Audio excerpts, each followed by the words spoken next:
की एक और टॉपिक है जिसका नाम है स्फेनोप्सिडा। ट्रैकियोफाइट्स की ये थर्ड सब डिवीज़न है स्फेनोप्सिडा, जिसके कुछ मेंबर्स को जो है वो हॉर्स टेल का नाम भी देते हैं बिकॉज वो हॉर्स टेल की तरह के नज़र आते हैं। अच्छा, स्फेनोप्सिडा जो हैं ये साइलोप्सिडा और लाइकोप्सिडा के बाद के मेंबर्स हैं। चूँकि ये भी ट्रैकियोफाइट्स है तो इनके अंदर भी वही फीचर्स होंगे। क्या फीचर्स होंगे? इनके अंदर भी जाइलम और फ्लोएम पाया जाएगा, वैस्कुलर बंडल्स पाए जाएंगे। इनकी भी दो जनरेशंस होंगी। एक इनका जो है वो स्पोरोफाइट होगा, ठीक है, एक इनका जो है वो गैमेटोफाइट होगा। जिस तरह सारे ट्रैकियोफाइट्स के अंदर स्पोरोफाइट डोमिनेंट होता है और गैमेटोफाइट जो है वो रिड्यूस होता है, इनके अंदर भी यही वाला सीन होगा। तो हमने सिर्फ देखना है कि क्या इंपॉर्टेंट बातें हैं, क्या थोड़ी सी डिफरेंट पॉइंट्स है जो कि इनसे रिलेटेड है ना। स्फेनोप्सिडा के मेंबर्स जो हैं उनमें से एक लिविंग जीनस भी है। वैसे कुछ लिविंग जीनस है, लेकिन एक लिविंग जीनस जो है जिसे इक्विसिटम का नाम देते हैं, ये जीनस है, ठीक है, ये एक स्पीशी नहीं है। They are commonly called horse tail, ठीक है, क्योंकि जब आप इन्हें देखेंगे तो आपको लगेगा कि ये घोड़े की दुम की तरह है। अच्छा, अब जिस तरह मैंने बताया था कि पीछे लाइकोप्सिडा के अंदर एक इंपॉर्टेंट पॉइंट था, वो ये था कि ये वो लाइकोप्सिडा के जो मेंबर्स थे वो ट्रीज थे कि जिन्होंने पहला फॉरेस्ट बनाया था। बिल्कुल इसी तरह स्फेनोप्सिडा के मेंबर्स के बारे में ये ख्याल किया जाता है कि जो आज हम कोयला यूज़ करते हैं वो ज़्यादातर इन प्लांट की डेड बॉडी से बना हुआ है। तो ये एक इम्पॉर्टेंट पॉइंट है, क्योंकि ये लार्ज ट्रीज़ भी थे। तो जब ये मर गए तो इनकी बॉडीज़ जो हैं वो ज़मीन में चली गई या डिकम्पोज हो गई। उन डिकम्पोजिशन की वजह से आज जो हम कोयला इस्तेमाल करते हैं वो ज़्यादातर स्फेनोप्सिडा के मेंबर से हमें मिलता है। अच्छा, अब लाइकोप्सिडा की तरह स्फेनोप्सिडा में भी ट्रू रूट्स हैं, स्टेम है और लीव्स हैं। क्यों? क्योंकि एक बार जब ट्रू रूट, स्टेम और लीव्स आ गई, अब वो बाहर नहीं जा रही हैं, वो वापस नहीं जा रही। साइलोप्सिडा के अंदर हमने देखा था कि सिर्फ स्टेम ट्रू था, रूट्स नहीं थी, ट्रू रूट्स नहीं थी, ट्रू लीव्स नहीं थे। फिर हमने देखा कि रूट्स और लीव्स भी आ गए, रूट्स और लीव्स भी आ गए लाइकोप्सिडा के अंदर, और अब स्फेनोप्सिडा के अंदर भी हमें नज़र आ रहा है कि ये तीनों चीज़ें मौजूद हैं।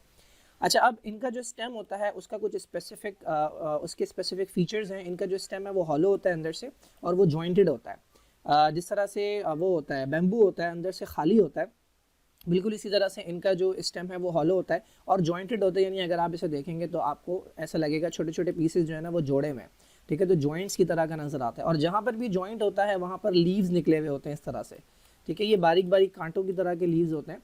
ये वही लीव्स हैं जो कि सिंगल वेन वाले होते हैं, ठीक है, लेकिन ये बहुत पतले होते हैं और कांटे की तरह के होते हैं। ये जो आपको नज़र आ रहे हैं ये जॉइंट है, ठीक है, ये जॉइंटेड समझ लें। ऐसा लग रहा है कि छोटे छोटे पीसेस को मिलाकर बनाया है और हर पॉइंट पे जहाँ पर भी जॉइंट होता है वहाँ पे ऐसे लीव्स निकले हुए होते हैं जो कि बारीक से होते हैं। अच्छा, ज़्यादातर मेंबर्स जो है वो इसके स्फेनोप्सिडा के एक्सटिंक्ट हैं और उनमें से बहुत सारों के पास कैम्बियम मौजूद था। कैम्बियम मैंने पहले भी बताया था कि वो टिश्यूज़ होते हैं जो सेकेंडरी ग्रोथ करवाते हैं। एक होती है प्लांट की प्राइमरी ग्रोथ जिसके अंदर उसकी हाइट बढ़ती है, और एक होती है प्लांट की सेकेंडरी ग्रोथ जिसके अंदर उसकी विड्थ बढ़ती है, यानी वो चौड़ा होता है। तो काफ़ी सारे स्फेनोप्सिडा के मेंबर्स ऐसे जिनके पास कैम्बियम था जिनमें सेकेंडरी ग्रोथ होती थी, लेकिन अब की जो स्पीशीज़ हैं जो बाकी बच गए हैं उनके अंदर सेकेंडरी ग्रोथ नहीं होती। जब भी आपको ये बारीक बारीक से नज़र आएंगे, पत्ते पत्ते से नज़र आएंगे। अच्छा, अब जो मेन बॉडी होगी जो कि आपको इसमें नज़र आ रहा है, ये मेन बॉडी है, ये कौन सा होगा? क्योंकि ये ट्रैकियोफाइट्स हैं, सारे ट्रैकियोफाइट्स के अंदर जो मेन बॉडी होती है वो इनका स्पोरोफाइट होता है। तो स्पोरोफाइट का काम होता है स्पोर्स बनाना। अब आपको पता है स्पोर्स एक अदद बॉडी में बनते हैं, उस बॉडी को हम नाम देते हैं स्पोरेंजियम का, ठीक है, स्पोरेंजियम का। अच्छा, दूसरी बात आपको पता है कि स्पोरेंजियम जो है उनके साथ एसोसिएटेड होते हैं कुछ लीव्स। वो लीव्स क्या कहलाते हैं? जिनके अंदर स्पोरेंजियम होता है वो लीव्स कहलाते हैं स्पोरोफिल।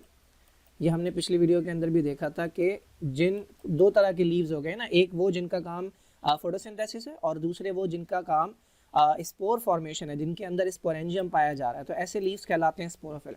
और फिर मैंने बताया था कि स्पोरोफिल का ग्रुप जो है, स्पोरोफिल का जो कलेक्शन है वो कहलाता है स्ट्रोबिलस। तो हमने पिछली वीडियो के अंदर भी देखा था स्ट्रोबिलस। यहाँ पर ये जो कोन की तरह का आपको स्ट्रक्चर नजर आ रहा है, दिस इज कॉल्ड स्ट्रोबिलस। तो इस स्ट्रोबिलस के अंदर बहुत सारे आपको मिलेंगे स्पोरोफिल, यानी अगर आप इसे खोल के देखें तो इसके अंदर आपको इस तरह के मिलेंगे स्पोरोफिल, ये लीफ है, और इसके अंदर आपको मिलेंगे स्पोरेंजियम। ये स्पोरोफिल है लीव्स, इनके अंदर स्पोरेंजियम है, स्पोरोफिल और स्पोरेंजियम। तो ये कोन की तरह का जो स्ट्रक्चर बन रहा है दिस इज कॉल्ड स्ट्रोबिलस। अच्छा, अब इक्विसिटम के अंदर जो है ना सारे के सारे स्पोर्स एक जैसे होते हैं, यानी ये होमोस्पोरस प्लांट है। मैंने आपको बताया था कि साइलोप्सिडा, लाइकोप्सिडा, स्फेनोप्सिडा और टेरोप्सिडा ये सारे के सारे होमोस्पोरस हैं, सिवाय लाइकोप्सिडा के एक जीनस के जिसका नाम था स्लेजिनेला। स्लेजिनेला के अंदर डिफरेंट तरह के स्पोर्स पाए जा रहे थे, लेकिन बाकी सब के अंदर स्पोर्स एक ही तरह के होते हैं। तो ये सारे प्लांट होमोस्पोरस हैं। जब स्पोर्स एक जैसे हैं तो उनसे एक ही गैमेटोफाइट बनेगा, और उसी एक गैमेटोफाइट के ऊपर दोनों तरह के स्ट्रक्चर्स डेवलप होंगे, आर्किगोनिया भी और एंथ्रीडिया भी, यानी एक ही गैमेटोफाइट के ऊपर मेल और फीमेल दोनों तरह के स्ट्रक्चर्स डेवलप हो रहे हैं। तो ऐसा गैमेटोफाइट क्या कहलाता है? ऐसा गैमेटोफाइट कहलाता है बाइसेक्सुअल, या इसी के लिए एक और वर्ड यूज़ किया जाता है मोनोशियस। तो इनका जो गैमेटोफाइट है वो मोनोशियस होता है, ठीक है। तो इनमें सेक्सेस जो हैं सेपरेट नहीं है, क्योंकि एक ही गैमेटोफाइट के ऊपर दोनों चीज़ें डेवलप हो रही हैं। तो होगा क्या भाई, वही कहानी होगी। ये हमारे पास स्पोरोफाइट है, ठीक है, ये डिप्लॉयड है। स्पोरोफाइट के अंदर मौजूद है क्या? स्पोरोफिल। स्पोरोफिल वो लीव्स हैं जिनके अंदर क्या मौजूद होगा? स्पोरेंजियम, ठीक है जी। स्पोरेंजियम के अंदर जो है वो मौजूद होते हैं मदर सेल जो डिवाइड होते हैं, और डिवाइड होने के बाद बनाते हैं स्पोर्स। अच्छा, ये भी डिप्लॉयड है, ये भी डिप्लॉयड है, ये भी डिप्लॉयड है। स्पोर्स जो है ना वो हैप्लॉयड होता है। स्पोर जो है सारे के सारे एक जैसे हैं, तो ये जहाँ पर भी गिरेगा वहाँ पर क्या बनेगा? वहाँ पर गैमेटोफाइट बनेगा। स्पोर से आगे जाकर गैमेटोफाइट बना, ये भी हैप्लॉयड है।